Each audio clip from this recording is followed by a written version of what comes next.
Hello students, कैसे हैं आप सब। आशा करते हैं आपको यह पाठ सब अच्छे से समझ में आ रहे होंगे।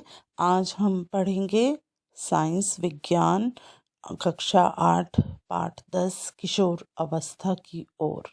तो बच्चों, आप किशोर अवस्था की ओर, आज का जो आपका समय है वो भी किशोर अवस्था की ओर ही जा रहे हो। अब आप उम्र के जैसे जैसे आपकी उम्र बढ़ रही है, आपके अंदर बहुत से परिवर्तन आते जा रहे हैं। इसके बारे में हम इस पाठ में पढ़ेंगे। तो बच्चों, पिछले पाठ में आपने पढ़ा था कि जंतु किस प्रकार से जनन करते हैं। ऐसे ही जंतु और मनुष्य सब जनन करते हैं। तो सबकी जो क्रिया होती है वो अलग अलग तरह की होती है। और जब एक मानव के शरीर में विकास होने लगता है, तभी जो है मानव है वो जनन करने लगता है। मनुष्य जो है एक निश्चित आयु के बाद ही जनन कर सकते हैं। तो वृद्धि जो है मनुष्य की जन्म के समय से होने लगती है, परंतु जो हमारा जनन के लिए जो हमारे अंग होते हैं, हमारे शरीर का पूरा विकास होता है, वो हमारा 10 से 11 वर्ष की उम्र के बाद तेजी से विकास करता है। तब हमारे शरीर में बहुत से परिवर्तन आते हैं, वो हम सब इस पाठ में पढ़ेंगे। तो शुरू करते हैं बच्चों, पाठ 10 किशोरावस्था की ओर, कक्षा 8। पिछले अध्याय में आपने पढ़ा था कि जंतु किस प्रकार जनन करते हैं। मानव एवं बहुत से अन्य जंतु एक निश्चित आयु तक पहुंचने के बाद ही जनन कर सकते हैं। तो समझ में आया आपको कि जंतु किस प्रकार से जनन करते हैं। और मानव और बहुत से जंतु जो होते हैं, कुछ उम्र, एक सीमा होती है, उसके बाद ही वो जो है जनन कर सकते हैं। तो मानव किसी निश्चित आयु के बाद ही जनन कर सकते हैं। ऐसा क्यों? तो वैसा हम इस पाठ में पढ़ेंगे। इस अध्याय में आप मानव के शरीर में होने वाले उन परिवर्तनों के विषय में पढ़ेंगे जिनके उपरांत वह जनन हेतु सक्षम हो सकता है। तो बच्चों, अब हमारा मानव का शरीर है वो कितनी उम्र के बाद ही जनन के लिए, और उसमें क्या ऐसे परिवर्तन होते हैं, वो सब आप पढ़ेंगे। अध्याय 9 में आप मानव जननांगों के विषय में पढ़ चुके हैं। तो हमने आपको पिछले पाठ में क्या पढ़ाया था कि मनुष्य के जो अंग हैं उनमें किस तरह से परिवर्तन आते हैं। इस अध्याय में हम उन हार्मोनों के विषय में चर्चा करेंगे जो बच्चे में होने वाले उन परिवर्तनों में महत्वपूर्ण भूमिका निभाते हैं, जिनका कारण बच्चा बड़ा होकर वयस्क हो जाता है। तो बच्चों, आपने कई बार सुना है ना कि कोई भी चीज़ ऐसी आप बोलते हो या करते हो तो हम बोलते हैं कि इसमें हार्मोनल चेंजेस हो रहे हैं। जैसे आपकी आवाज़ भारी होती है, आपके शरीर पर बाल आने लग जाते हैं, तो वो सब जो है आपके हार्मोनल चेंजेस की वजह से ऐसा होता है। और तब सब लोग बोलते हैं कि यह बड़ा बच्चा हो रहा है। तो आगे देखें, किशोरावस्था एवं यौन आरंभ। बूझो अपना 12वां जन्मदिन मना रहा था। मित्रों के चले जाने के पश्चात बूझो और पहेली अपने माता पिता के साथ बातें करने लगे। पहेली एक कन्या विद्यालय में पढ़ती है, वह हंसने लगी। उसने टिप्पणी की कि बूझो के कई मित्रों, जिनसे वह एक वर्ष बाद मिली थी, की लंबाई कितनी बढ़ गई है। उनमें से कुछ तो मूछें आने से जोकर नजर आ रहे थे। उसकी माँ ने समझाया, लड़के बड़े हो गए हैं। तो बच्चों, यह जो बात है वो बूझो और पहेली से कैसे प्रारंभ होती है कि बूझो ने अपना जन्मदिन मनाया तो वहाँ पर बहुत से बच्चे आए।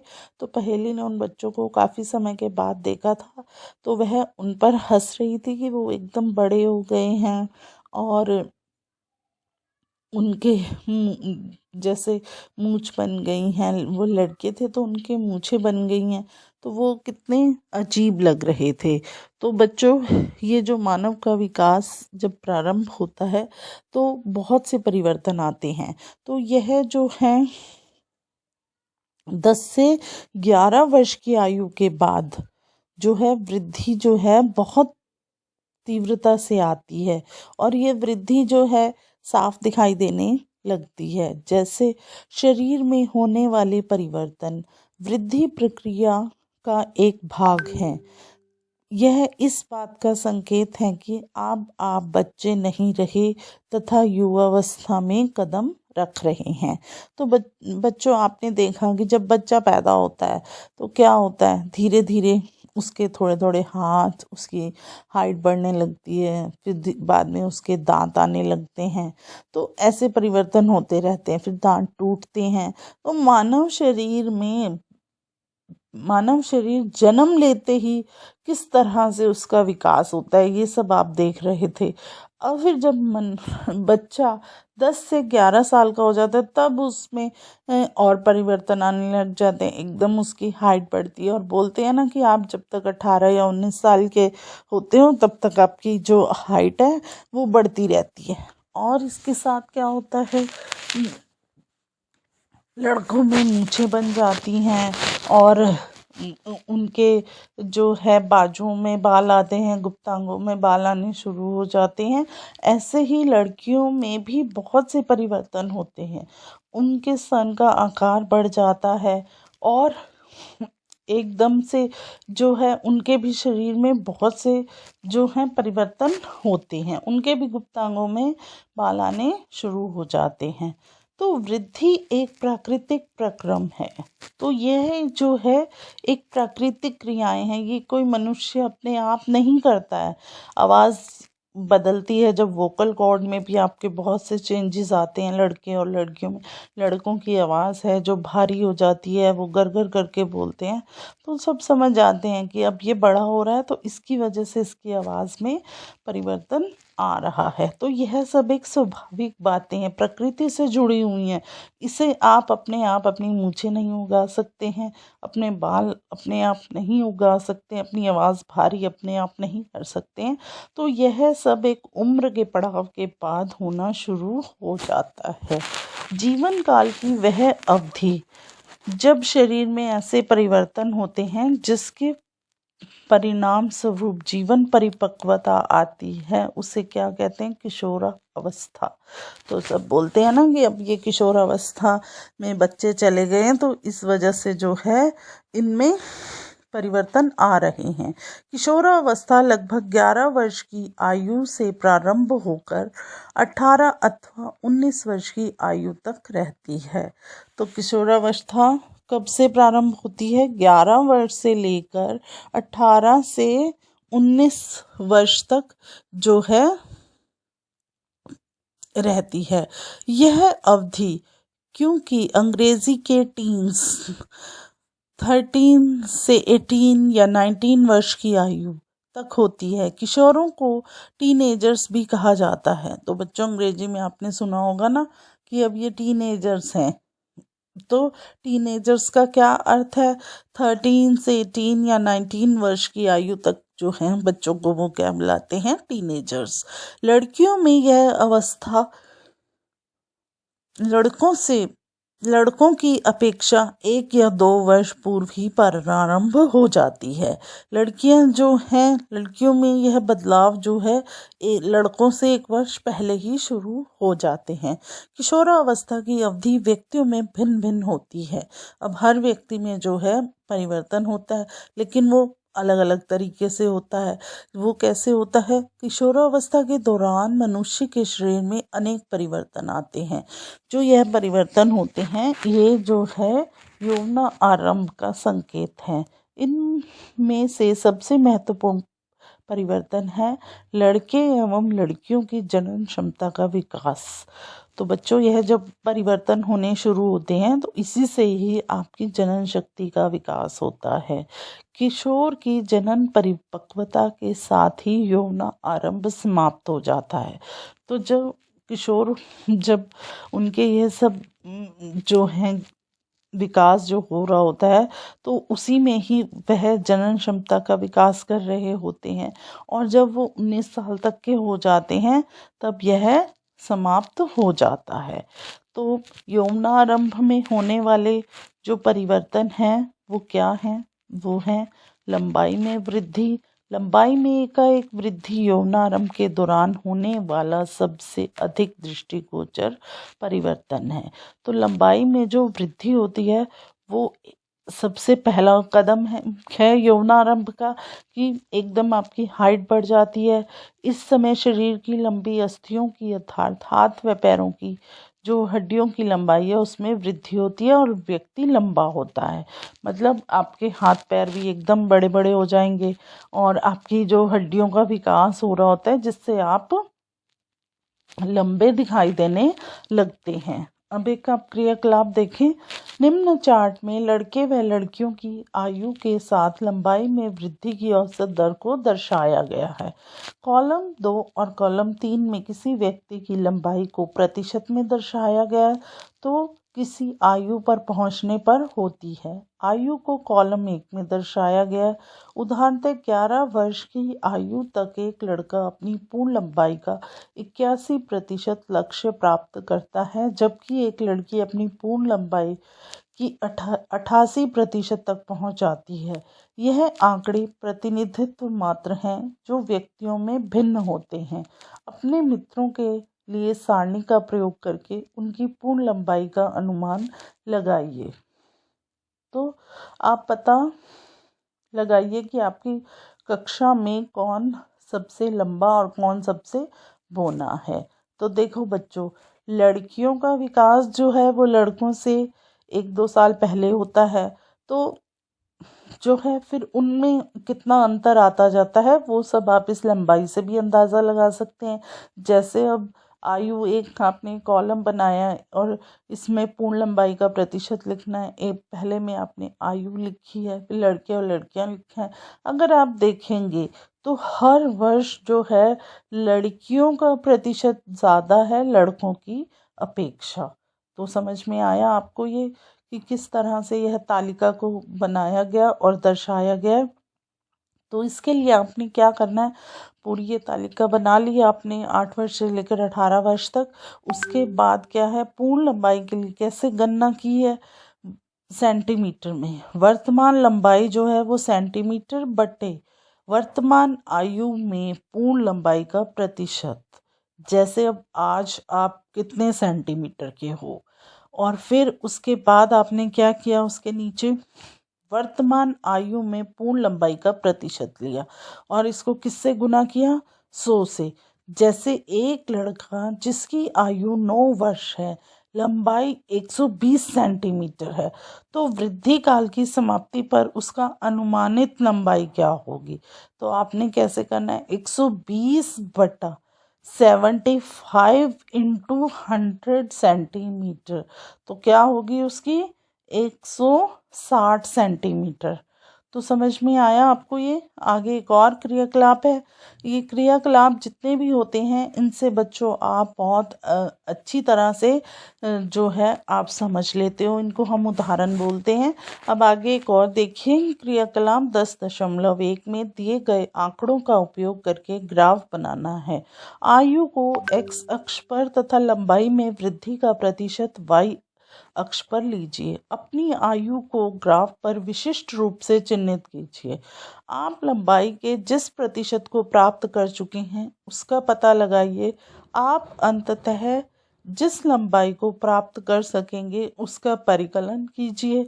आप अपने ग्राफ की तुलना निम्न ग्राफ से कीजिए। अब चित्र 10.1 में आपने देखा, अब इसमें आप कर रहे हैं आयु के साथ बढ़ती ऊंचाई का प्रतिशत प्रदर्शित करने वाला ग्राफ।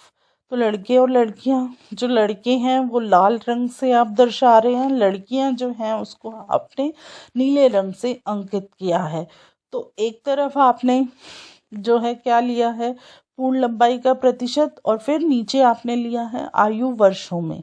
तो यह आपने लिख लिया ऐसे ही 8, 9, 10, 11, 12 ये आपके वर्ष हैं। और फिर आप देखिए कि किस तरह से जो है ग्राफ जा रहा है। तो लड़कियों का ग्राफ जो है लड़कों की अपेक्षा में बाद में शुरू होता है, मतलब पहले शुरू हुआ है एंड तक जा रहा है। लड़कों का बाद में शुरू हो रहा है और पहले ही ख़त्म हो रहा है। तो आपको समझ में आ गया ये कैसे होता है कि लड़कियों का विकास लड़कों से कम उम्र में शुरू होकर ज़्यादा तेजी से बढ़ता है। प्रारंभ में लड़कियां जो हैं वो लड़कों की अपेक्षा अधिक तीव्रता से बढ़ती हैं, परंतु लगभग 18 वर्ष की आयु तक दोनों अपनी अधिकतम लंबाइयां प्राप्त कर लेते हैं। अलग अलग व्यक्तियों की लंबाई में वृद्धि की दर भी भिन्न होती है। कुछ जो है बच्चे यौवनारंभ में तीव्र गति से बढ़ते हैं और बाद में वो धीमे हो जाते हैं, जबकि कुछ धीरे धीरे वृद्धि करते हैं। अब आप अपनी कक्षा में भी बच्चों को देखिए, जो बच्चे आपके साथ के हैं कुछ तो ऐसे लगते हैं कि वह आपसे उम्र में बड़े हैं क्योंकि उनकी लंबाई बड़ी है, और कुछ बच्चे आपसे जो है कद काठी में छोटे होते हैं।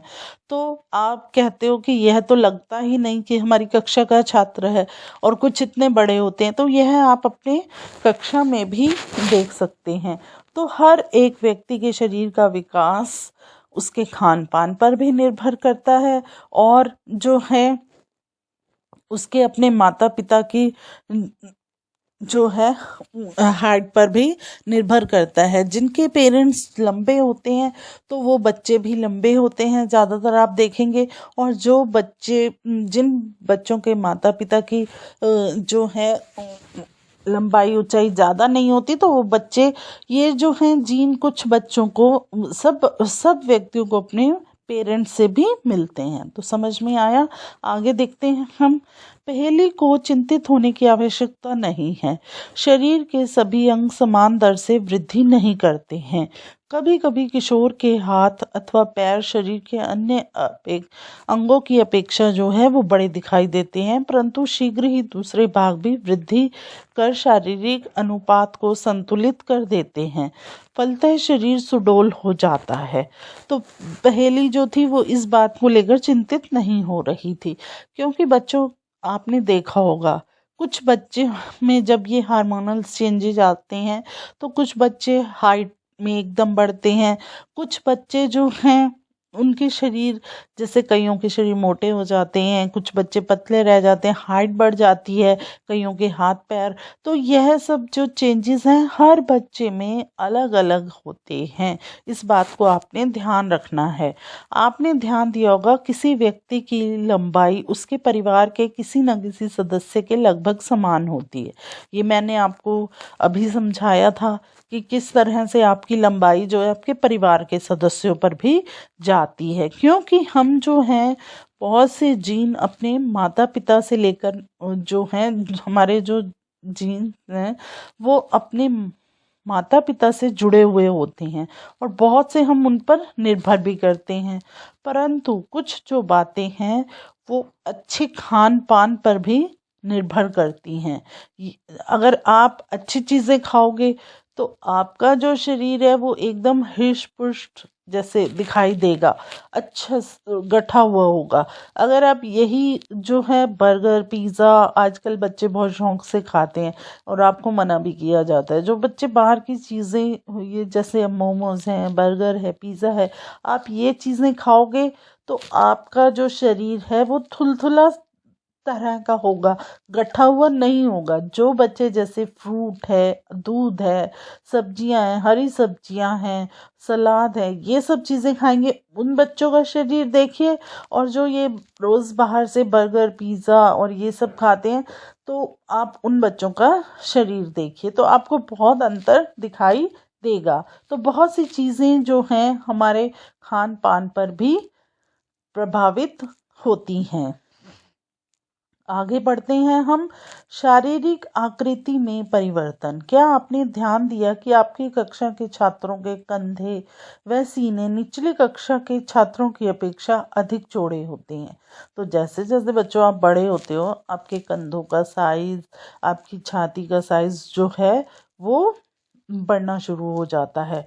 इसका कारण यह है कि वे यौवनारंभ में प्रवेश कर चुके हैं, जब वृद्धि के कारण कंधे फैलकर चौड़े हो जाते हैं और लड़कियों के कमर का निचला भाग चौड़ा हो जाता है। वृद्धि के कारण लड़कों में शारीरिक पेशियां लड़कियों की अपेक्षा सुस्पष्ट एवं गठी दिखाई देती हैं। अतः किशोरावस्था के दौरान लड़के एवं लड़कियों में होने वाले परिवर्तन जो हैं वो अलग अलग होते हैं। अब आपको पता ही है बच्चों, लड़कों का शरीर और लड़कियों का शरीर कितना भिन्न होता है।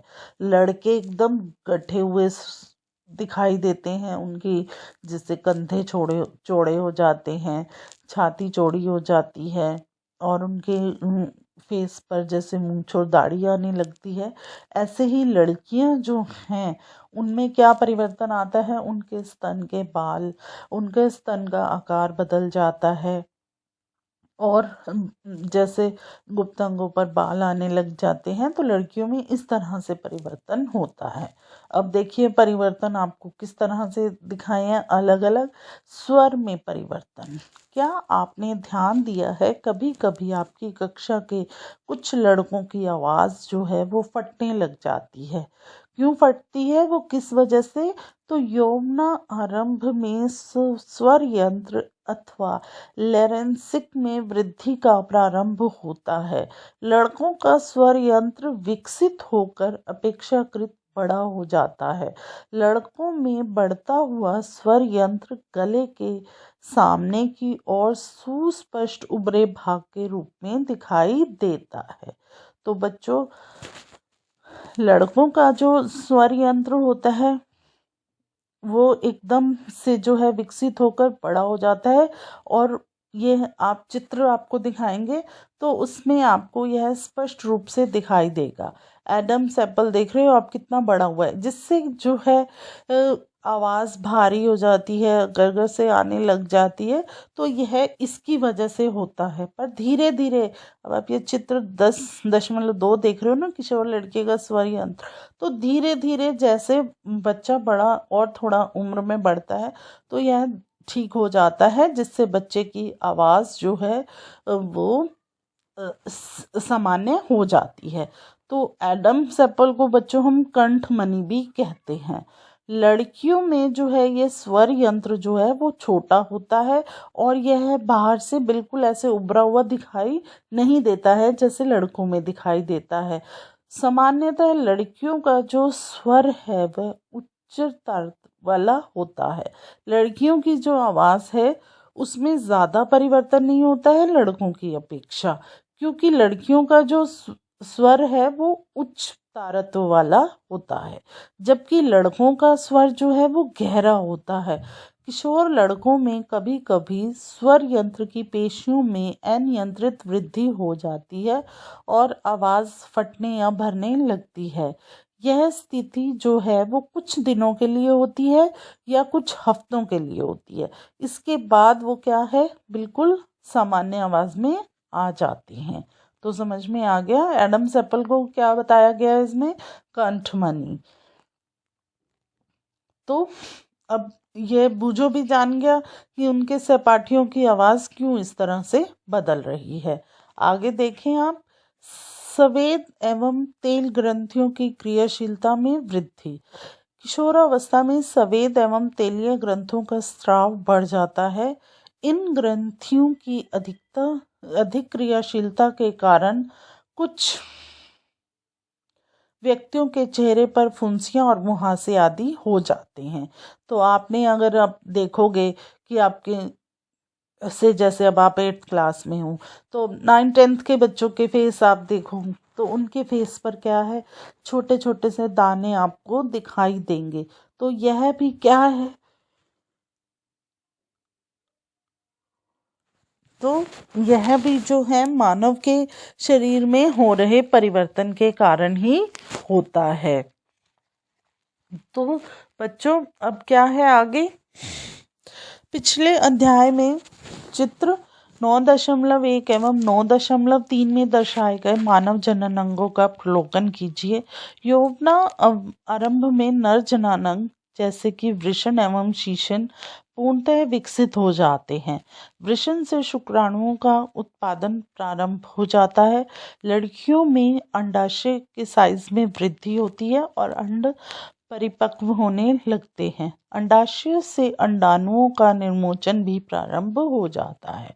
तो बच्चों, क्या आपको हमने पिछले जो है उसमें चैप्टर में इसके बारे में अच्छे से समझाया था कि जो लड़के हैं उनका वृषण जो है वो विकसित हो जाता है, और लड़कियों में क्या, और वृषण से शुक्राणुओं का जो है वो विकास शुरू हो जाता है, और लड़कियों के जो हैं वो अंडाणु परिपक्व हो जाते हैं। जब शुक्राणु और अंडाणु का मिलन होता है तभी बच्चों जो है जनन की प्रक्रिया सफल होती है। आगे देखेंगे आप, मानसिक, बौद्धिक एवं संवेदनात्मक परिपक्वता प्रारब्ध होना। तो किशोरावस्था में व्यक्ति के सोचने के ढंग में परिवर्तन की अवधि भी आ जाती है। पहले की अपेक्षा किशोर अधिक स्वतंत्र एवं अपने प्रति अधिक सचेत होता है। उनमें बौद्धिक विकास भी होता है तथा वे सोचने विचारने में काफ़ी समय लेते हैं। वास्तव में किसी व्यक्ति के जीवन में यह वह समय है जब उसके मस्तिष्क की सीखने की क्षमता सर्वाधिक अधिक होती है। कभी कभी यद्यपि किशोर शारीरिक एवं मानसिक परिवर्तनों के प्रति अपने आप को ढालने हेतु प्रयास करता हुआ स्वयं को असुरक्षित महसूस करता है, परंतु किशोर होने के नाते आपको समझना चाहिए कि असुरक्षित महसूस करने का कोई कारण नहीं है। ये परिवर्तन प्राकृतिक हैं जो शारीरिक वृद्धि के कारण उत्पन्न हो रहे हैं। तो बच्चों, कई बार जो है बच्चों को शर्म आने लग जाती है जब वो अपने अंदर यह चेंजेस देखते हैं, और वह कुछ बच्चे जो होते हैं वो बहुत ज़्यादा गहराई में सोचते हैं कि यह सब क्यों हो रहा है। यह सब बातें जो है बच्चे जो है अपना थोड़ा सा कुछ बच्चे सेंसिटिव होते हैं तो उन्हें यह सब अच्छा नहीं लगता है। तो आज के समय में जब बच्चे 10 से 11 या 12 साल के होते हैं तब बच्चों को, लड़कों को और लड़कियों को एक एक दिन ऐसे सब चीज़ें जो हैं आज के समय में समझाई जाती हैं। पहले समय में बच्चों यह सब नहीं होता था, लेकिन तो बच्चे बहुत ज़्यादा डिप्रेस होते थे और उनको समझ नहीं आता था कि क्या करना चाहिए। परंतु अब धीरे धीरे विद्यालयों में जो हैं अध्यापक अध्यापिकाएं जो हैं बच्चों को इसके बारे में विस्तार पूर्वक एक क्लास देते हैं, जिसमें लड़कियों को भी उनकी अध्यापिका समझाती है कि यह एक प्राकृतिक प्रक्रिया है जो सदियों से चली आ रही है, और लड़कियां किस तरह से बड़ी होती हैं और उनमें यह सब परिवर्तन होना स्वाभाविक है। तो जो है बच्चे जो हैं इन सब बातों को जब जान लेते हैं तो वह जो है असुरक्षित अपने आप को महसूस नहीं करते हैं। आगे देखें आप, गौण लैंगिक लक्षण। आप अध्याय 9 में पढ़ चुके हैं कि वृषण एवं अंडाशय जनन अंग हैं। तो बच्चों, आपको पता है हमारे जनन अंग कौन से हैं? लड़कों में वृषण है और लड़कियों में अंडाशय हैं। वे युग्मक अर्थात शुक्राणु एवं अंडाणु उत्पन्न करते हैं। तो जो है वृषण से शुक्राणु उत्पन्न होते हैं और अंडाशय से अंडाणु उत्पन्न होते हैं। युवावस्था में लड़कियों में स्तन का विकास होने लगता है और लड़कों के चेहरे पर बाल उगने लगते हैं अर्थात दाढ़ी मूंछ आने लगते हैं। ये लक्षण क्योंकि लड़कियों को लड़कों से पहचानने में सहायता करते हैं। तो अब जैसे अब आपने कभी देखा होगा कि भाई बहन एक से हैं, उनकी शक्ल जो है वो एक सी होती है तो आप पहचान नहीं पाते हैं। अगर बालों का साइज़ भी उनका, सिर के बालों का साइज़ भी एक जैसा हो, कटिंग एक जैसी हो, तो पहचानना मुश्किल हो जाता है। तो क्या होता है कि जो लड़के हैं उनके चेहरों पर बाल आने, दाढ़ी मूंछ आने लग जाती है, और लड़कियों की जो है वो स्तनों का आकार पड़ जाता है। तो इससे जो है लड़के और लड़कियों को पहचानना आसान हो जाता है, और इन सब को हम गौण लैंगिक लक्षण भी कहते हैं। लड़कों के सीनों पर भी बाल आते हैं। लड़के एवं लड़कियां दोनों के ही बगल एवं जांघ के ऊपरी हिस्से पर बाल आते हैं, जिसको हम और आपके वृषण और अंडाशय में भी बाल आने शुरू हो जाते हैं। तो यह सब चीज़ें जो हैं वो आपके बड़े होने के पर ही आती हैं। किशोरावस्था में होने वाले परिवर्तन हार्मोन द्वारा नियंत्रित होते हैं। तो यह सब जो परिवर्तन है आपके हार्मोनल्स परिवर्तन के कारण होते हैं। आपके शरीर में बहुत से हार्मोन्स होते हैं जिनके बदलाव पर ही यह सब गतिविधि होती है। हार्मोन रासायनिक पदार्थ है। यह अंतःस्रावी ग्रंथियां एवं अंतःस्रावी तंत्र द्वारा स्रावित किए जाते हैं। जो हार्मोन्स हैं वो हमारे अंदर जो है कुछ ग्रंथियां हैं उनके द्वारा ही जो हैं बाहर आते हैं और जिससे हमारा जो है विकास होना शुरू होता है। यौवनारंभ के साथ ही वृषण पुरुष हार्मोन अथवा टेस्टोस्टेरोन का स्रवण प्रारंभ कर देता है। यह लड़कों में परिवर्तन का कारण है जिसके बारे में आपने अभी अभी पढ़ा है। उदाहरण के लिए बालों का आना, लड़कियों में यौवनारंभ के साथ ही अंडाशय स्त्री हार्मोन अथवा एस्ट्रोजन उत्पादित करना प्रारंभ कर देता है जिससे जो है आपके स्तन विकसित होता है। और आपने देखा है कि जब एक औरत माँ बनती है तो उसके स्तन में से दूध आने लग जाता है। तो यह सब जो है आपके हार्मोन्स के चेंजेस की वजह से ही होता है। और इसमें जो है हमारी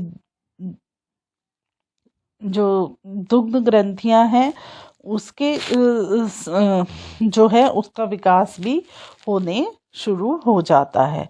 इन हार्मोन के उत्पादन का नियंत्रण एक अन्य हार्मोन द्वारा किया जाता है जिसे हम पीयूष ग्रंथि अथवा पिट्यूटरी ग्रंथि द्वारा स्रावित किया जाता है। तो आपको पता है बच्चों हमारी ये ग्रंथियां कहाँ पर स्थापित हैं? हमारी यह ग्रंथियां हमारे माथे में स्थापित हैं।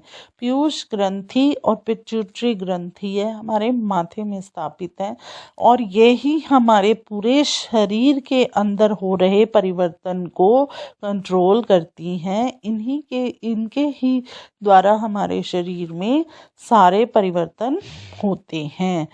आगे देखें आप, जनन प्रक्रिया प्रारंभ करने में हार्मोन की भूमिका।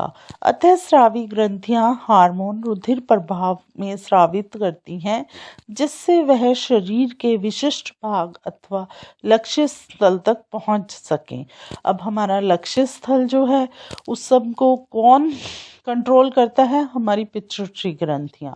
तो यही हमारे शरीर में जो ऐसे हार्मोन्स को प्रवाह करती हैं जिससे हमारा जो है विकास होना प्रारंभ होता है। लक्ष्य स्थल हार्मोन के प्रति अनुक्रिया करता है। हमारे शरीर में अनेक अंतःस्रावी ग्रंथियां हैं। वृषण एवं अंडाशय लैंगिक हार्मोन स्रावित करते हैं। आपने अभी अभी पढ़ा है कि यह हार्मोन गौण लैंगिक लक्षणों के लिए उत्तरदायी हैं। लैंगिक हार्मोन भी पीयूष ग्रंथि द्वारा स्रावित हार्मोन के नियंत्रण में है। चित्र 10.3 देखिए आप, उसमें आपको यह और अच्छे से समझ आएगा कि किस तरह से जो है जो हमारे लैंगिक परिवर्तन हो रहे हैं इनको किस तरह से पीयूष ग्रंथि जो है वो नियंत्रण कर रही है। पीयूष ग्रंथि अनेक हार्मोन स्रावित करती है।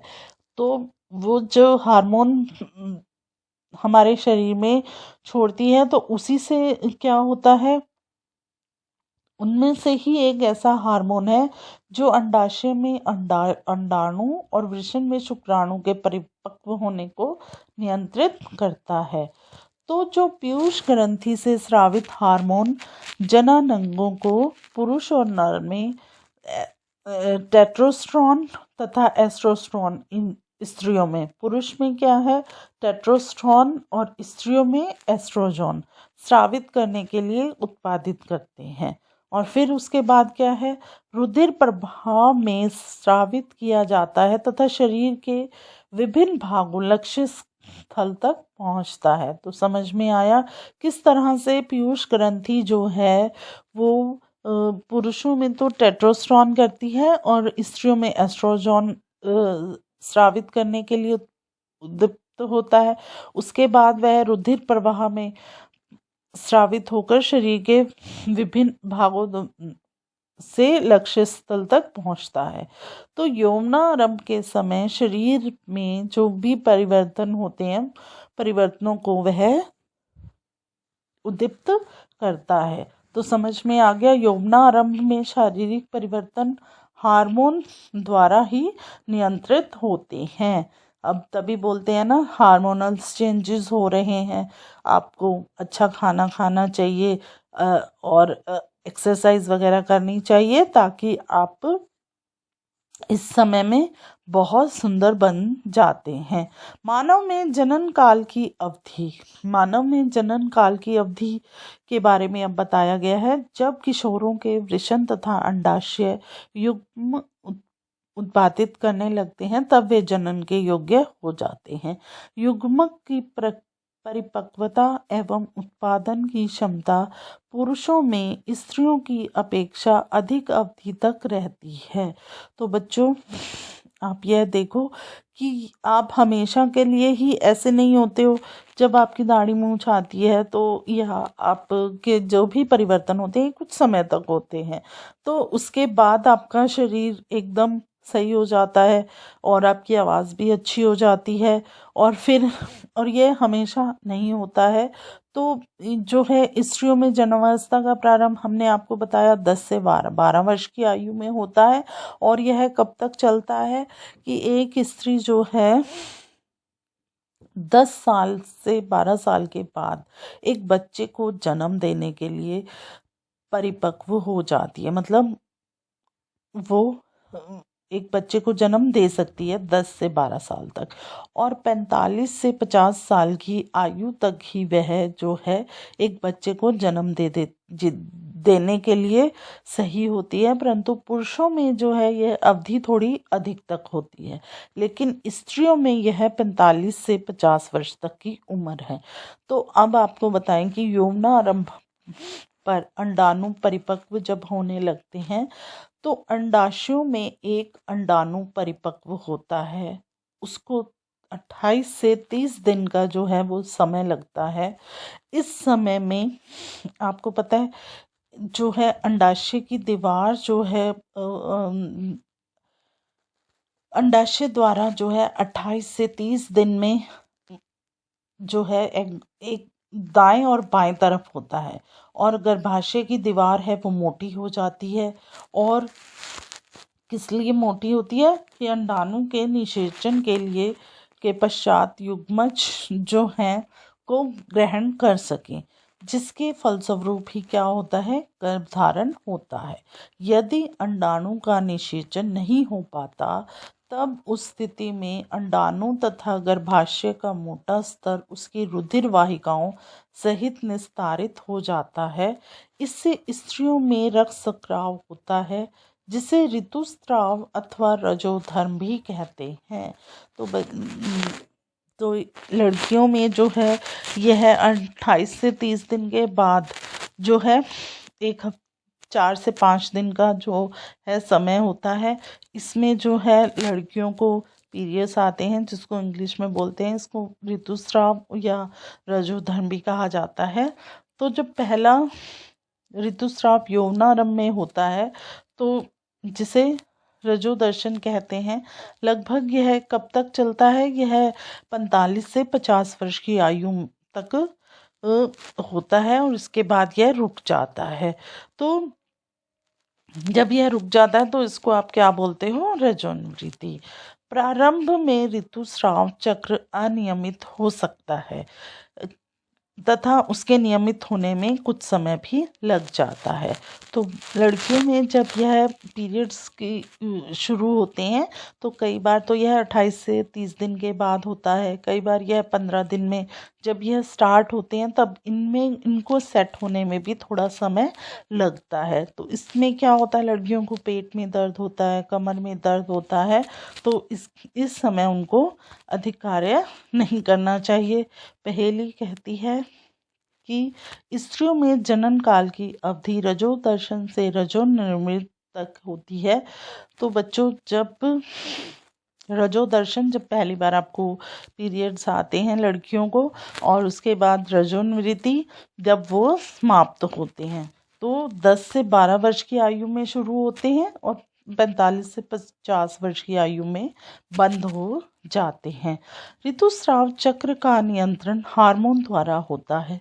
इस चक्र में अंडाणु का परिपक्व होना, इसका निर्मोचन, गर्भाशय की दीवार का मोटा होना एवं निषेचन न होने की स्थिति में उसका टूटना शामिल है। यदि अंडाणु का निषेचन हो जाता है तो वह विभाजन करता है तथा गर्भाशय के विकास के लिए स्थापित हो जाता है। जैसा कि हमने आपको पिछले पाठ में पढ़ाया, तो अब आपको यह और अच्छे से समझ में आ गया होगा कि ये किस तरह से स्त्रियों में होता है। संतति का लिंग निर्धारण किस प्रकार होता है?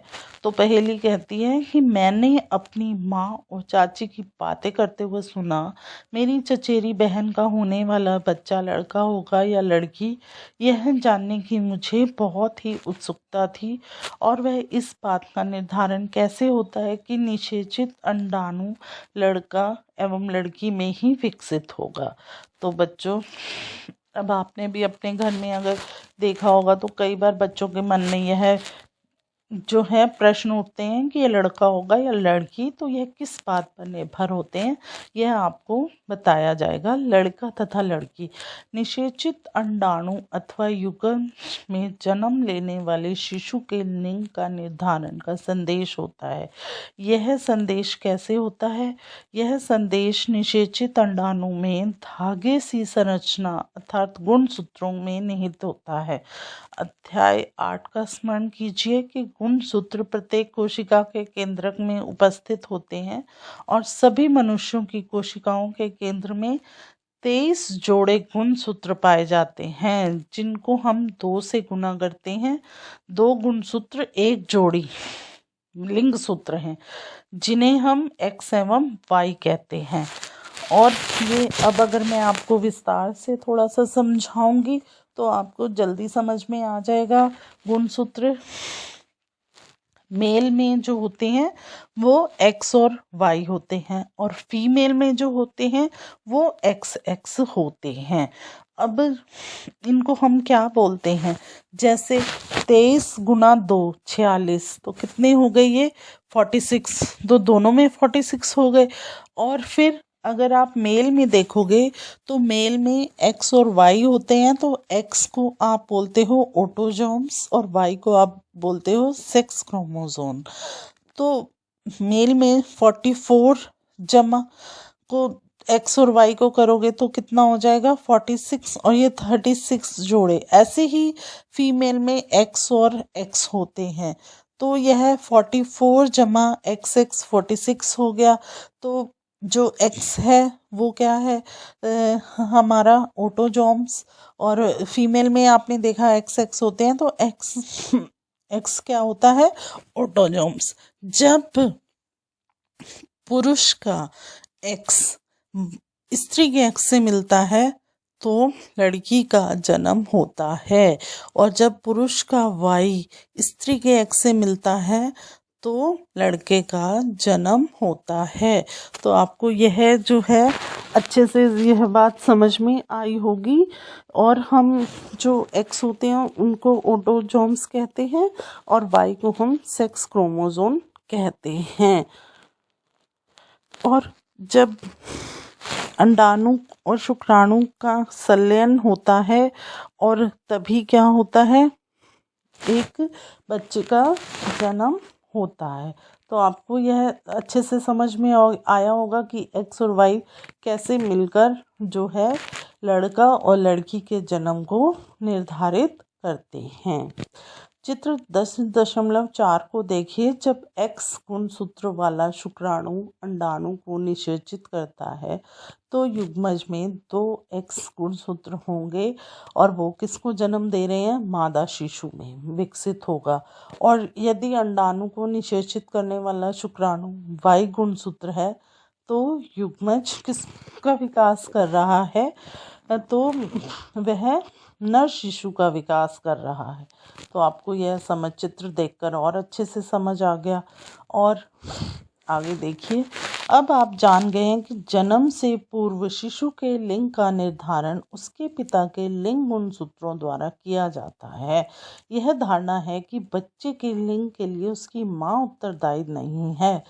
तो बच्चों, आपने देखा होगा कभी आपके घर में अगर कोई किसी के यहाँ बेटी पैदा होती है तो कहती है कि यह कैसी औरत आई है कि इसने एक बच्ची को जन्म दे दिया। तो यह बात को अगर आपको आज से ही समझा दी जाए जब आप बच्चे हैं कि स्त्री का कोई योगदान नहीं होता है लड़का या लड़की को जन्म देने का, इसका पूरा पूरा योगदान पुरुष के हाथ में होता है कि वह लड़का या लड़की का जन्म दे रहा है। तो हमारे यहाँ पर बहुत सी ऐसी धारणाएं हैं जो कि गलत साबित होती हैं। अब आगे देखें आप, लिंग हार्मोन के अतिरिक्त अन्य हार्मोन। चित्र 10.3 का पुनः अवलोकन कीजिए। पीयूष ग्रंथि द्वारा स्रावित हार्मोन जननांगों को उनके हार्मोन उत्पन्न करने के लिए उत्पादित करते हैं। आप पढ़ ही चुके हैं कि पीयूष ग्रंथि एक अंतःस्रावी ग्रंथि है जो मस्तिष्क से जुड़ी हुई है। मैंने आपको बताया ना कि पीयूष ग्रंथि या पिट्यूटरी ग्रंथि हमारे मस्तिष्क से जुड़ी हुई है और यह जो है हमारे शरीर में कितनी सारी गतिविधियां या कितनी हमारी ग्रंथियों का विकास हमारे मस्तिष्क से ही होता है। पीयूष ग्रंथि वृषण एवं अंडाशय के अतिरिक्त हमारे शरीर में थायराइड, अग्नाशय एवं एड्रिनल जैसी कुछ अन्य स्रावी ग्रंथियां भी हैं। वो हैं, अब आप देखिए, पीयूष ग्रंथि कहाँ पर दिखाई गई है? आपके माथे के इधर, और फिर थायराइड आपके गले में। आप यह चित्र देखते जाएं, आपको समझ में आ जाएगा कि ग्रंथियां हमारी कहाँ कहाँ पर हैं। फिर आप देख रहे हैं एड्रिनल ग्रंथि कहाँ पर है, फिर अग्नाशय कहाँ है, स्त्रियों में अंडाशय की स्थिति कैसे है, यह सब आप चित्र देख रहे हैं। तो इस चित्र से आपको और अच्छे से समझ में आ जाएगा। और फिर वृषण आप देख रहे हैं, मनुष्य के शरीर में अंतःस्रावी ग्रंथियों की स्थिति आपको देख ली इस चित्र के द्वारा से। फिर आगे देखो, बूझो और पहेली को याद आया कि एक बार जब वह अपनी डॉक्टर बुआ के यहाँ गए थे तब उन्होंने वहाँ काका नाम के एक लड़के को देखा था जिसका गला बहुत फूला हुआ एवं उभरा हुआ था। उनकी बुआ ने उन्हें बताया कि काका गॉइटर नामक व्याधि से ग्रसित है जो थायराइड ग्रंथि का रोग है। तो बच्चों, ये तो नहीं है कि जब भी आपका गला फूले या गले की हड्डी आपको बाहर दिखाई दे तो वो जो है आपका हार्मोनल चेंजेस है। कई बार क्या होता है, बहुत सी प्रॉब्लम, अब आपने देखा हमारी थायराइड ग्रंथि कहाँ है? हमारे गले के पास। तो जब यह फूल जाती है और एकदम अलग से दिखाई दे तो आपको क्या है, थायराइड, या आपको थायराइड हो सकता है या आपको गॉइटर नाम की बीमारी हो सकती है। काका की थायराइड ग्रंथि थायरोक्सिन हार्मोन का उत्पादन नहीं कर रही थी। जब आपके हार्मोन्स चेंज होते हैं तो कई बच्चों में नहीं होते हैं, तो इसके लिए क्या होता है, फिर डॉक्टर्स के पास जाना पड़ता है कि हमारा बच्चा इस उम्र का हो गया, इसमें कोई भी चेंजेस नहीं हो रहे हैं। तो आप डॉक्टर देखते हैं और फिर उनको उस तरह से उनका इलाज किया जाता है। उनकी बुआ ने भी यह बताया कि उनके फूफा जी जो हैं मधुमेह से पीड़ित है क्योंकि उनका अग्नाशय इंसुलिन हार्मोन का उत्पादन पर्याप्त मात्रा में नहीं कर रहा है। तो बच्चों, हमारे यहाँ शरीर में बहुत से ऐसे हार्मोन्स हैं जब वो सही से विकास नहीं करते हैं तो हमारे अंदर बहुत सी बीमारियां पैदा हो जाती हैं। तो जो है, अब जैसे आपने देखा कि थायराइड का किस तरह से प्रॉब्लम हुई, तो फिर अब उनकी बुआ ने उनको क्या बताया कि उनके फूफा जी का अग्नाशय है, वो सही अग्नाशय में इंसुलिन है, हार्मोन का उत्पादन सही नहीं कर रहा है। तो उनको क्या हो गया, फिर शुगर, इसको आप आसान भाषा में शुगर भी बोल सकते हैं। भूजो एवं पहेली ने उनके दवा खाने में टंगे चार्ट को में दर्शाए गए एड्रिनल ग्रंथि के विषय में पूछा तो उनकी बुआ ने उनको क्या बताया, एड्रिनल ग्रंथि ऐसे हार्मोन स्रावित करती है जो रुधिर में नमक की मात्रा को संतुलित करता है। एड्रिनल नामक हार्मोन का स्रवन भी करती है। एड्रिनल क्रोध, चिंता एवं उत्तेजना की अवस्था में तनाव के संयोजन का कार्य करती है। तो अब आप देखो हमारी सभी ग्रंथियां कोई ना कोई हमारे शरीर में कार्य कर रही हैं। अब एड्रिनल नामक हार्मोन क्या करता है, हमारे अंदर क्रोध, टेंशन, जैसे आपको क्रोध मतलब गुस्सा आता है, आप एकदम एग्रेसिव हो जाते हैं, उत्तेजना से भर जाते हैं, और चिंता, आप टेंशन लेते हैं, तो इन सब को नियंत्रित करने का कार्य करता है। अब आप देखें आगे, थायराइड एवं एड्रिनल ग्रंथि पीयूष ग्रंथि द्वारा स्रावित हार्मोन के माध्यम से ही प्राप्त आदेश के अनुसार अपने हार्मोन का स्रवन करती है। पीयूष ग्रंथि वृद्धि हार्मोन भी स्रावित करती है जो व्यक्ति की सामान्य वृद्धि के लिए आवश्यक है। अब आप देख रहे हो ये सभी ग्रंथियों का नियंत्रण पीयूष ग्रंथि करती है।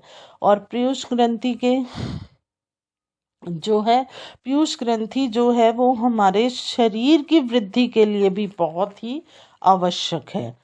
आगे देखें आप, ये तो आपने अब मानव के शरीर का पूरा विकास अच्छे से पढ़ लिया। आगे अब क्या है, कीट एवं मेंढक में जीवन चक्र पूर्ण करने में हार्मोन का योगदान।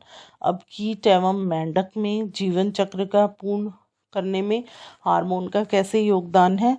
आप रेशम के कीट एवं मेंढक के जीवन चक्र के विषय में तो पढ़ चुके हैं। इल्ली को वयस्क शलभ बनने तक अनेक चरणों से गुजरना पड़ता है। कक्षा 7 में पढ़े रेशम के कीट के जीवन चक्र का आप स्मरण कीजिए।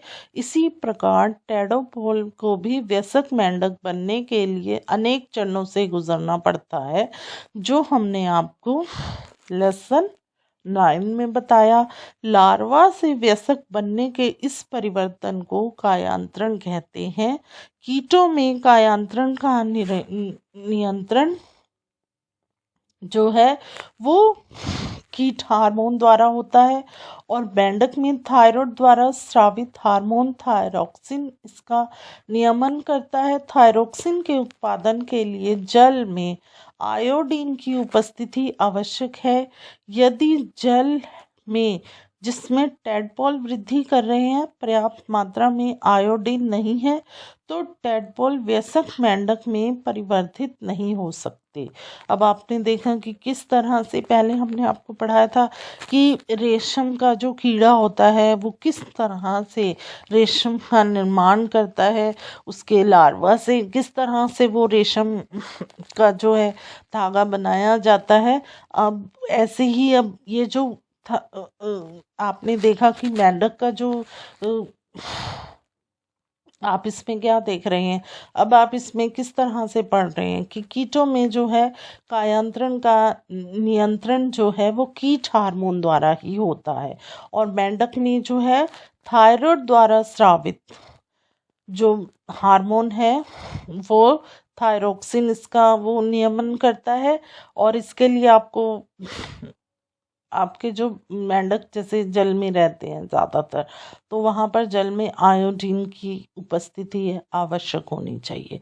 यदि जल जिसमें टैडपोल वृद्धि कर रहे हैं, मतलब मेंढक का जो छोटे छोटे से जो बच्चे होते हैं उनको टैडपोल कहते हैं, तो वहाँ पर अगर जल में जहाँ पर टैडपोल वृद्धि कर रहे हैं पर्याप्त मात्रा में आयोडीन नहीं होगा तो टैडपोल वयस्क मेंढक में प्रवर्धित नहीं हो सकते, तभी उनका विकास अच्छे से नहीं होगा। यदि व्यक्ति के आहार में ही पर्याप्त आयोडीन न हो तो क्या उनको भी थायरोक्सिन की कमी के कारण गोइटर होता है? बिल्कुल सही बात है ये कि जब आपके खान पान में थायरोक्सिन आपको कहाँ होता है के कारण ही आपको गोइटर रोग होता है ना, तो इसीलिए बोला जाता है अपने खान पान को आप अच्छा रखिए, आप अच्छी चीज़ें खाइए, सभी तत्व अपने भोजन में आपको शामिल करने चाहिए। नमक पूरी मात्रा में खाना चाहिए, शुगर, ये सब मात्राएं जो हैं अनेक निर्धारित की हुई हैं। तो संतुलित आहार जिसको बोलते हैं आपको वो लेना चाहिए। अब आप आगे देखिए, जननात्मक स्वास्थ्य। व्यक्ति का कायिक एवं मानसिक विसंगति मुक्त होना उस व्यक्ति का स्वास्थ्य कहलाता है। किसी भी आयु के व्यक्ति के शरीर को स्वस्थ रखने के लिए उसे संतुलित आहार की आवश्यकता होती है। व्यक्ति को व्यक्तिगत स्वच्छता एवं सफाई का नियमित रूप से पालन एवं पर्याप्त शारीरिक व्यायाम भी करना चाहिए। किशोरावस्था में जब शरीर वृद्धि करता है तो उपरोक्त बातें और भी अधिक आवश्यक हो जाती हैं। तो बच्चों, आपको अपने जब आपके शरीर का विकास होता है तब आपको बिल्कुल एक टेंशन फ्री रहना चाहिए और कोई भी गलत संगति का उसमें नहीं आना चाहिए जो कि आपको गलत बातों की तरफ ले जाए। और अपने शरीर को स्वस्थ रखने के लिए मैं आपको बारी बारी बता रही हूँ कि संतुलित आहार लेना चाहिए और इससे और अपने शरीर की सफाई का आपको पूरा ध्यान करना चाहिए। नियमित रूप से आपको नहाना चाहिए और फिर व्यायाम करना चाहिए। तो यह सब बातें आपके शरीर के विकास में बहुत अच्छी सहायता करती हैं। आगे देखें, किशोर की पोषण आवश्यकताएं। किशोरावस्था तीव्र वृद्धि एवं विकास की अवस्था है, अतः किसी भी किशोर को आहार नियोजन अत्यंत सावधानी पूर्वक करना चाहिए। आप पढ़ भी चुके हैं कि संतुलित आहार क्या है। अब मैंने आपको बारी बारी जब से पाठ पढ़ाना शुरू किया तभी से आपको बताया कि आपको संतुलित आहार खाना चाहिए जो आपके शरीर के विकास में बहुत अच्छी मदद करता है। और दूसरा, आपको रोज़ नहाना चाहिए, व्यायाम करना चाहिए, सैर करनी चाहिए। अपने शरीर को स्वस्थ रखने के लिए आपको यह सब कार्य करने चाहिए। तो अब आप याद कीजिए कि संतुलित आहार का अर्थ है, संतुलित आहार क्या होता है। पहले तो हम ये आपको पढ़ा भी चुके हैं पर फिर भी हम आपको बताते हैं। संतुलित आहार है भोजन में प्रोटीन, कार्बोहाइड्रेट, वसा, विटामिन और खनिज का पर्याप्त मात्रा में समावेश। हमारा भारतीय भोजन जिसमें रोटी, चावल, दाल एवं सब्जियां होती हैं एक संतुलित आहार है। दूध अपने आप में संतुलित भोजन है। फल भी हमें पोषण देते हैं। शिशुओं की माँ के दूध से संपूर्ण पोषण मिलता है जिसकी उन्हें ज़रूरत है। अब आपको पता है जब एक बच्चा पैदा होता है तो क्या होता है, तो माँ को बोला जाता है कि आपको 6 महीने तक तो बहुत ज़रूरी होता है बच्चे के लिए माँ का दूध। माँ के दूध में जो है वो पूर्ण पोषण होता है जो बच्चे को देते हैं जिससे उसका विकास बहुत अच्छी तरह से होता है। इसीलिए आपको बोला जाता है कि अपने आहार में प्रोटीन खाइए, आप कार्बोहाइड्रेट, वसा, विटामिन, खनिज, ये आपको अच्छे से खाना चाहिए। और हमारे यहाँ भारतीयों में आपने देखा है ज़्यादातर घरों में दाल चावल, दाल सब्जियां, रोटी ये सब बनता है। और क्या है, इसे खाना चाहिए, ये हमारे संतुलित आहार है। और आपको दूध पीना चाहिए, तो दूध भी आपके शरीर के लिए अच्छा विकास करता है। लोह आयरन तत्व रुधिर का निर्माण करता है तथा लोह प्रचुर खाद्य जैसे कि पत्तीदार सब्जियां, गुड़, मांस, संतरा, आंवला इत्यादि किशोर के लिए अच्छे खाद्य हैं। तो बच्चों, जो है आयरन हमें कहाँ से मिलता है? आयरन हमें पत्तेदार सब्जियां, गुड़ से, मांस से, संतरा, आंवला और ये सब चीज़ें जो हैं किशोर बच्चों के लिए, जो बढ़ती उम्र के बच्चे हैं उनके लिए बहुत ही अच्छी चीज़ें हैं। उन्हें यही चीज़ों को सेवन अधिक मात्रा में करना चाहिए।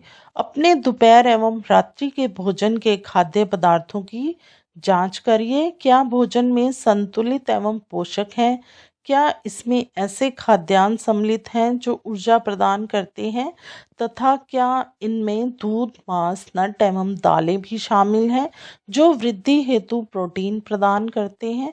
क्या इसमें वसा एवं शक्कर भी सम्मिलित है जो ऊर्जा प्रदान करते हैं? तो बच्चों, आज आप घर जाओगे तो आप देखिएगा आप किस तरह का खाना खा रहे हैं और आपको अपने खाने में क्या क्या शामिल करना है, ये हमने आपको अच्छे से समझा दिया है। तो क्या होता है कि आप अगर अच्छा खाना लोगे, अच्छा लोगे तो आपके शरीर का विकास भी बहुत ही अच्छा होगा। फल एवं सब्जियों का क्या स्थान है जो रक्षी भोजन है? चिप्स तथा पैक किए हुए अथवा डिब्बाबंद खाद्य इत्यादि यद्यपि स्वादिष्ट होते हैं, परंतु उन्हें नियमित भोजन के स्थान पर नहीं खाना चाहिए। उनमें पोषक मात्रा पर्याप्त नहीं होती है। अब क्या होता है कि बच्चे क्या करते हैं, हम आज मम्मी आपने खाने में क्या बनाया है, मम्मी कहेगी मैंने दाल चावल बनाए, तो बच्चे कहेंगे हम नहीं खाएंगे, हमें नहीं अच्छे लग रहे। तो आप उसकी जगह क्या कर लोगे, मैगी खा लोगे, चिप्स खा लोगे, बर्गर खा लोगे। तो ये आपके लिए एक अच्छी डाइट नहीं होगी। तो बच्चे क्या करते हैं, ये खाना खा लेते हैं जिसमें क्या है, जो है पोषक तत्व भरपूर मात्रा में नहीं होते हैं। अपने मित्रों के साथ एक समूह बनाइए।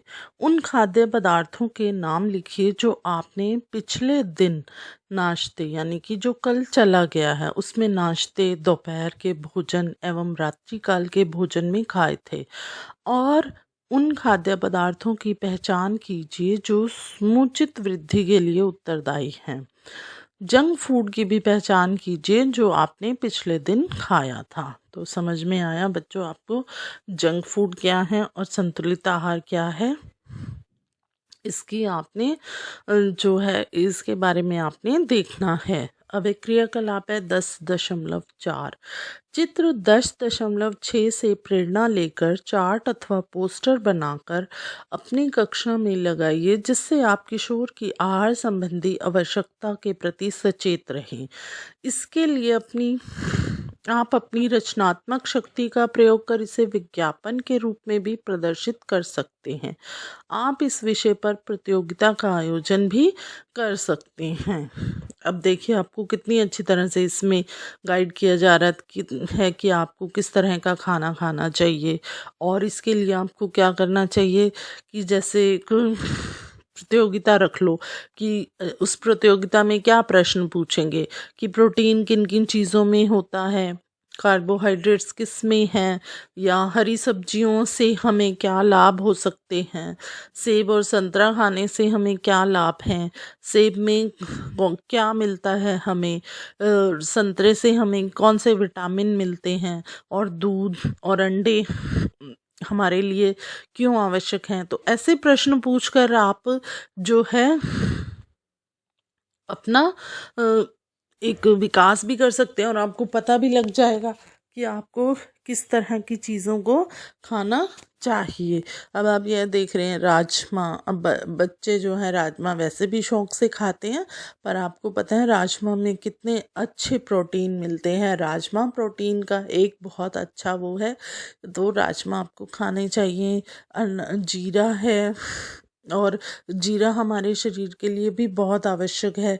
आपने देखा होगा आजकल बोलते हैं ना अब कि वेट लूज़ के लिए आपको उबाल के पानी, जैसे जो बहुत अधिक मोटे हो जाते हैं उनको सुबह एक गिलास पानी में 1 चम्मच जीरा डालकर उबाल कर पीने से उनकी सेहत कितनी अच्छी होती है। तो ये सभी चीज़ें जो हम आपको बता रहे हैं हमें अपने खान पान में शामिल करनी चाहिए जिससे हमारा शरीर स्वस्थ रहे और हमारे शरीर का अच्छा विकास हो। आगे देखिए व्यक्तिगत स्वच्छता। प्रत्येक व्यक्ति को प्रतिदिन एक बार स्नान करना चाहिए। यह किशोरों के लिए और भी आवश्यक है क्योंकि श्वेत ग्रंथियां की अधिक क्रियाशीलता के कारण शरीर से गंध आने लगती है। जब बच्चों अब आपके अंदर विकास होता है धीरे धीरे तो बहुत सी चीज़ें हैं डिटॉक्सिन होती हैं, मतलब बहुत सी गंदी चीज़ें आपके शरीर से बाहर निकलती हैं। तो अगर आप रोज़ स्नान करोगे तो आपके शरीर जो है वो स्वच्छ रहेगा, आपके जो जितने भी आपके शरीर के भाग हैं वो साफ होंगे और आपके शरीर से गंध नहीं आएगी। शरीर के सभी भागों को स्नान करते समय भली प्रकार धोकर करना चाहिए। यदि सफाई नहीं रखी गई तो जीवाणु संक्रमण होने का खतरा रहता है। लड़कियों को ऋतुस्राव के समय सफाई का विशेष ध्यान रखना चाहिए। उन्हें अपने ऋतुस्राव चक्र का ध्यान रखते हुए ऋतुस्राव के लिए तैयार रहना चाहिए। हमेशा साफ सैनिटरी नैपकिन अथवा घर पर तैयार किए गए पैड का उपयोग करना चाहिए। आवश्यकता अनुसार हर 4 से 5 घंटे में जो है आपको उस नैपकिन को बदलना चाहिए। तो समझ में आया कि अगर आप अपने शरीर की सफाई नहीं करोगे तो जीवाणु संक्रमण होने का खतरा है।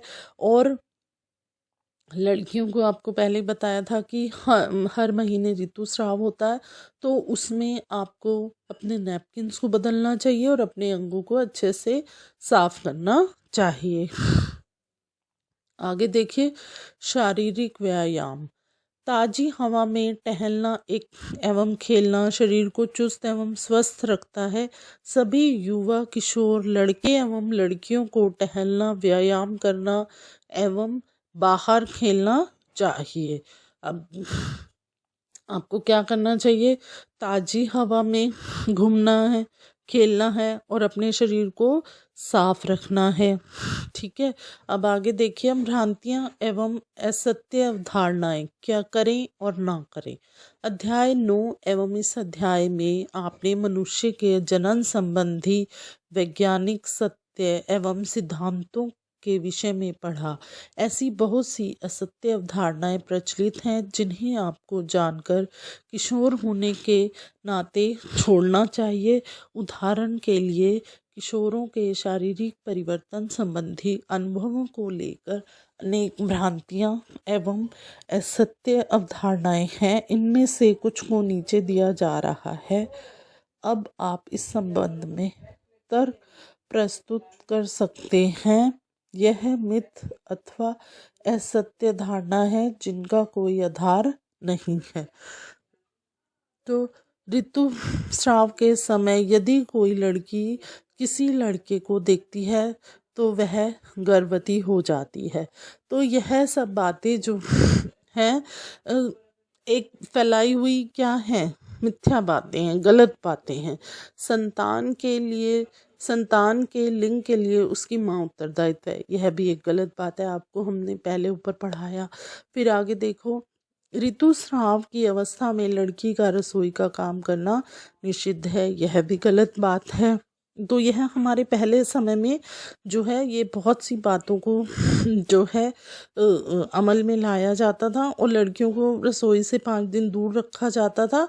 तो यह अब समय के परिवर्तन के साथ साथ ये मिथ्यों को जो है छोड़ दिया गया है और इसे छोड़ भी देना चाहिए। आगे देखें आप, क्रियाकलाप 10.6।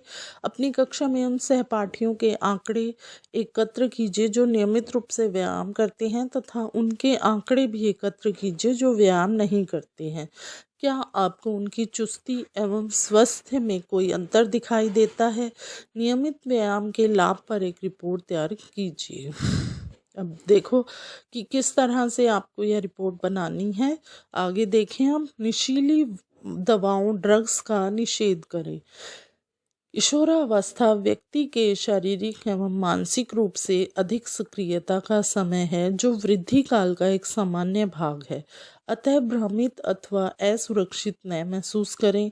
यदि कोई व्यक्ति आपको यह बताता है कि किसी ड्रग नशीली दवा के सेवन से आप अच्छा अथवा तनाव मुक्त महसूस करेंगे तो आपको इसके लिए न ही कहना चाहिए जब तक वह दवा डॉक्टर द्वारा न दी गई हो। ड्रग्स नशीले पदार्थ हैं जिनकी लत पड़ जाती है तो इन्हें आप बार बार एक बार लेते हैं और बार बार लेने की इच्छा होती है, परंतु कालांतर में यह हानिकारक है। यह स्वास्थ्य एवं खुशी दोनों को ही बर्बाद करते हैं। तो बच्चों, क्या होता है कि जब आपके जब आपके शरीर का विकास होता है तो क्या होता है कि बहुत से चेंजेस आते हैं, तो उसमें बच्चे डर जाते हैं। तो क्या होता है कि जो दूसरे व्यक्ति होते हैं कि नहीं नहीं, तू ये थोड़ी सी तुझे टेंशन हो रही है, तू अपने आप को टेंशन से दूर करने के लिए कोई नशीली दवा दे देते हैं। तो यह सब आपको नहीं लेनी चाहिए, यह आपके शरीर को और नुकसान देती है।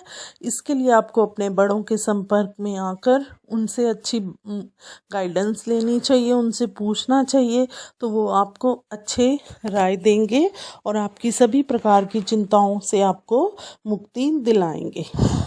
आगे देखिए, आपने एड्स के विषय में तो अवश्य ही सुना होगा, जो HIV नामक खतराणु विषाणु वायरस द्वारा होता है। यह वायरस एक पीड़ित व्यक्ति से स्वस्थ व्यक्ति में ड्रग के लिए इस्तेमाल की जाने वाली सिरिंज द्वारा किया जा सकता है। वायरस का संक्रमण दूसरे माध्यमों जैसे कि पीड़ित रोगी मां से दूध द्वारा उसके शिशु में हो सकता है। HIV से पीड़ित व्यक्ति के साथ लैंगिक संपर्क स्थापित करने द्वारा इस रोग का संक्रमण होता है। तो अब आप ये देखिए कि एड्स कैसे एक से दूसरे में फैलता है।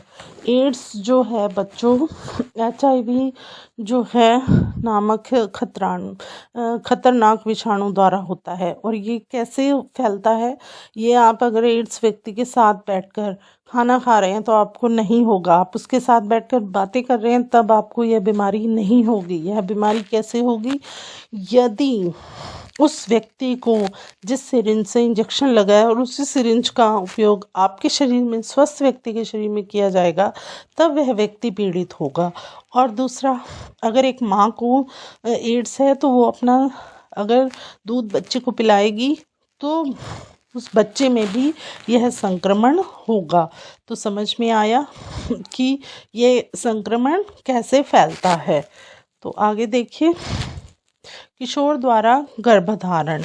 आप संभवतः जानते होंगे, हमारे देश में विवाह की विधि संगत कानून आयु लड़कियों के लिए 18 वर्ष एवं लड़कों के लिए 21 वर्ष है।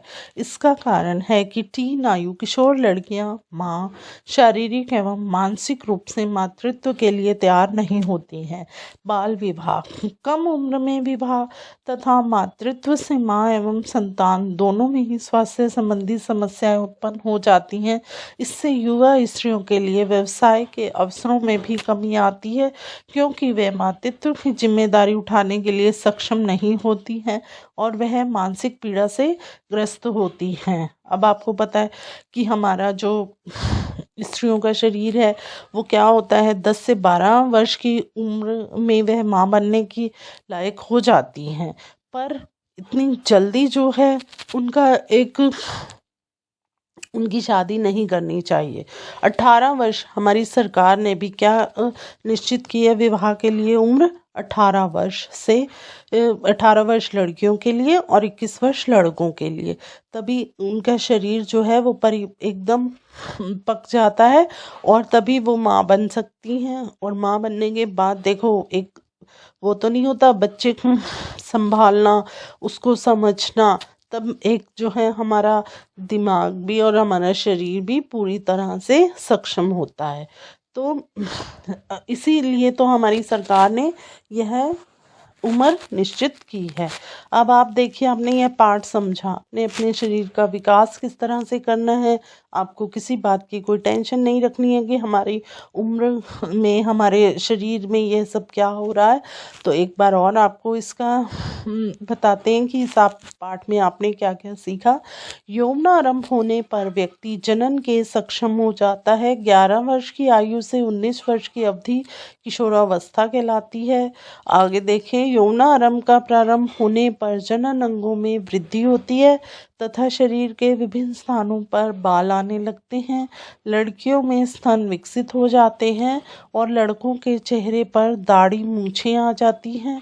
किशोरावस्था में स्वर यंत्र की वृद्धि होने के कारण लड़कों की आवाज़ फटने लगती है। आगे, किशोरावस्था में लंबाई में वृद्धि होती है। यौवनारंभ एवं जनन अंगों का परिपक्व होना हार्मोन द्वारा नियंत्रित होता है। हार्मोन अंतःस्रावी ग्रंथियों द्वारा स्रावित पदार्थ हैं जो रुधिर से में सीधे पहुंचते हैं। आगे है पीयूष ग्रंथि हार्मोन स्रावित करते हैं जैसे कि वृद्धि हार्मोन तथा अन्य ग्रंथियां वृषण, अंडाशय, थायराइड तथा एड्रिनल को हार्मोन स्रावित करने के लिए उद्दीप्त करते हैं। अग्नाशय इंसुलिन का, थायराइड थायरक्सिन का एक तथा एड्रेनल हार्मोन का उत्पादन करते हैं। और फिर आगे देखिए टेस्टोस्टेरोन नर हार्मोन है तथा एस्ट्रोजन मादा हार्मोन है। गर्भाशय की दीवार निषेचित अंडाणु को ग्रहण करने के लिए अपने आप को तैयार करती है। निषेचन न होने की स्थिति में गर्भाशय की दीवार की आंतरिक सतह निस्तारित होकर शरीर से बाहर रक्त के साथ प्रवाहित हो जाती है। इसे ऋतुस्राव अथवा रजोधर्म भी कहते हैं। अजन्मे शिशु का लिंग निर्धारित इस बात पर निर्भर करता है कि युग्मज में XX गुणसूत्र है अथवा XY गुणसूत्र है। किशोरावस्था में संतुलित आहार करना तथा व्यक्तिगत स्वच्छता का पालन करना महत्वपूर्ण है। तो बच्चों यह सब बातें आपने इस पाठ में सीखी हैं और अब हम इस पाठ का प्रश्न अभ्यास करेंगे। प्रश्न अभ्यास में पहला प्रश्न है शरीर में होने वाले परिवर्तनों के लिए उत्तरदायी अंतःस्रावी ग्रंथियों द्वारा स्रावित पदार्थ का क्या नाम है? तो उत्तर लिखेंगे आप हार्मोन। दूसरा प्रश्न देखिए किशोरावस्था को परिभाषित कीजिए। उत्तर लिखिए किशोर अवस्था जीवन काल की वह अवधि है जब शरीर में ऐसे परिवर्तन होते हैं जिसके परिणाम स्वरूप जनन परिपक्वता आती है, किशोरावस्था कहलाती है। किशोरावस्था लगभग 11 वर्ष की आयु से प्रारंभ होकर 18 अथवा 19 वर्ष तक की आयु रहती है। तो समझ में आए ये प्रश्न आपको? आगे देखें प्रश्न 3 ऋतुस्राव क्या है वर्णन कीजिए। तो उत्तर लिखें आप ऋतुस्राव स्त्रियों में यौवना आरंभ पर अंडाणु परिपक्व होने लगते हैं। अंडाशयों में एक अंडाणु परिपक्व होता है तथा लगभग 28 से 30 दिनों के अंतराल पर किसी एक अंडाशय द्वारा निषेचित होता है। इस अवधि में गर्भाशय की दीवार मोटी हो जाती है। जब अंडाणु का निषेचन नहीं हो पाता तब उस स्थिति में अंडाणु तथा गर्भाशय का मोटा स्तर उसकी रुधिर वाहिकाओं सहित निस्तारित हो जाता है। इसमें स्त्रियों में रक्तस्राव होता है जिसे ऋतुस्राव अथवा रजोधर्म कहते हैं। ऋतुस्राव लगभग 28 से 30 दिनों में एक बार होता है। आगे देखें आप प्रश्न 4 यौवनारंभ के समय होने वाले शारीरिक परिवर्तनों की सूची बनाइए। तो इसका उत्तर है यौवनारंभ में होने वाले परिवर्तन लंबाई में वृद्धि, जननांगों का विकास, शारीरिक आकृतिक में परिवर्तन, स्वर में परिवर्तन, मानसिक, बौद्धिक एवं संवेदनात्मक परिपक्व होना, शरीर के विभिन्न भागों में बालों का उगना। अब आप प्रश्न 5 देखिए 2 कॉलम वाली एक सारणी बनाइए जिसमें अंतःस्रावी ग्रंथियों के नाम तथा उनके द्वारा स्रावित हार्मोन के नाम दर्शाए गए हैं। तो आप उत्तर लिखें अंतःस्रावी ग्रंथि और स्रावित ग्रंथि। अंतःस्रावी ग्रंथि है हमारी पीयूष ग्रंथि, इसको हम स्रावित हार्मोन में इसका लिखेंगे हम थायरोप्टिक हार्मोन TTH वृद्धि हार्मोन। दूसरा है थायराइड, इसको हम क्या लिखेंगे थायरॉक्सिन। तीसरा है अधिवृक्क एड्रिनल, इसको क्या लिखेंगे एड्रिनलिन। चौथा है हमारा अग्नाशय, इसको हम लिखेंगे इंसुलिन। फिर है वृषण, इसको हम लिखेंगे टेस्टोस्टेरोन। फिर है अंडाशय, इसको हम लिखेंगे एस्ट्रोजन। आगे देखें प्रश्न 6 लिंग हार्मोन क्या है, उनका नामकरण इस प्रकार क्यों किया गया, उनके प्रकार बताइए। तो आप उत्तर लिखिए लिंग हार्मोन वे हार्मोन जो गौण लैंगिक लक्षणों के लिए उत्तरदायी हैं लिंग हार्मोन कहलाते हैं। उदाहरण टेस्टोस्टेरोन और एस्ट्रोजन, क्योंकि ये हार्मोन जननांगों द्वारा स्रावित होते हैं तथा लैंगिक लक्षणों के लिए उत्तरदायी हैं, इसीलिए इन्हें लिंग हार्मोन कहा जाता है। आगे देखें आप प्रकार्य। एस्ट्रोजन हार्मोन अंडाशय में अंडाणु एवं टेस्टोस्टेरोन वृषण में शुक्राणु के परिपक्व होने को नियंत्रित करता है। आगे आप देखिए प्रश्न 7, सही विकल्प चुनिए। पहला है किशोर को सचेत रहना चाहिए कि वह क्या खा रहे हैं, क्योंकि उचित भोजन से उनके मस्तिष्क का विकास होता है। शरीर में तीव्र गति से होने वाली वृद्धि के लिए उचित आहार की आवश्यकता होती है। किशोर को हर समय भूख लगती है। किशोर में स्वाद कलिकाएं भली भांति विकसित होती हैं। तो इसका क्या उत्तर होगा? इसका उत्तर होगा शरीर में तीव्र गति से होने वाली वृद्धि के लिए उचित आहार की आवश्यकता होती है। अगला देखिए आप क्या है। स्त्रियों में जनन आयु काल का आरंभ उस समय जब उनके ऋतुस्राव प्रारंभ होता है, स्तन विकसित होना प्रारंभ होता है, शारीरिक भार में वृद्धि होने लगती है, शरीर की लंबाई बढ़ती है। तो इसका क्या उत्तर होगा? इसका उत्तर होगा ऋतुस्राव प्रारंभ होता है। अब आप आगे देखें प्रश्न। निम्न में से कौन सा आहार किशोर के लिए सर्वोचित है? चिप्स, नूडल्स, कोक, रोटी दाल सब्जियां, चावल, नूडल्स, बर्गर, शाकाहारी टिक्की, चिप्स तथा लेमन। तो इसका उत्तर होगा रोटी, दाल और सब्जियां।